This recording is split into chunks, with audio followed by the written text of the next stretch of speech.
Ish konkurrentja e përputhen dhe influencuesja Arja Duka gjatë një interviste ka treguar detaje nga jeta e saj personale. E pyetur nëse ka qenë dashuruar, Arja u përgjigj: "Unë mendoj se dashurinë e vërtet nuk e kam kaluar akoma, atë të madhen fare." Ajo më pas shtoi se ka patur një lidhje 3 vjeçare me një djalë që jo ka qenë moshatar me të. E pyetur se pse u ndan, ajo tha se kanë qenë të vegjël dhe u bë shumë toksike lidhja. Gjatë intervistës, ajo pyet nëse ka tradhtuar dhe u përgjigj se po. Pjesë nga intervista: "Ke përndjekur ndonjëherë ndonjë mashkull që dyshoje se të tradhtonte?" Arja: "Jo, se unë kam intuit dhe e kap direkt." "Nuk ke nevojë të përndjekësh?" Arja: "Jo, nuk lodhen fare." "Të kanë tradhtuar?" Arja: "Në dijenin time jo, por dorën në zjarr nuk e vë për njeri." "Ti ke tradhtuar?" Arja: "Po." "Vërtet e ke?" Arja: "Po, vërtet." "Ishe e lidhur ti?"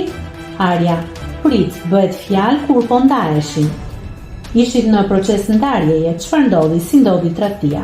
Arja: "Unë jam pa plan fare, thjesht ndodhi. Mua më ndodhin gjërat, nuk kam ç'a bëj. Kështu jam, prandaj më duan njerëzit, se jam kjo që jam." "Ku e njohë këtë djalin apo e njihje më përpara?" Arja: "Histori tjetër, nuk dua t'i futem detajeve." "Detajet e bëjnë këtë program të suksesshëm." Arja: "E di, prandaj jam këtu." "Këtë djalin ishte njohje rastësore, e njihje më parë, si ndodhi?" Arja: "Ishte rastësore, e njoha në klub. Edhe alkooli bën pak efektin e vet." "Ti tani kishe dalë në klub se ishe mërzitur se po ndaheshe?" Arja: "Shumë e mërzitur." "Po qaje besoj." Arja: "Se sheh që po qaj akoma për atë?" "E njoj këtë çunin, si u bëre bashk, si ndodhi kontakti?" Arja: "Më ngacmova, na kapin ata bashk dhe ja kalova mirë." "U pendove pastaj?" Arja: "Jo, nuk pendohem asnjëherë për gjërat që bëj, jam shpirt i lirë, kështu jam. Nëse do jem në një marrëdhënie serioze, siç po e kërkoj tani që jam 25 vjeç, nuk do të tradhtoja. I kam bërë eksperiencat e mia, tani dua diçka stabil."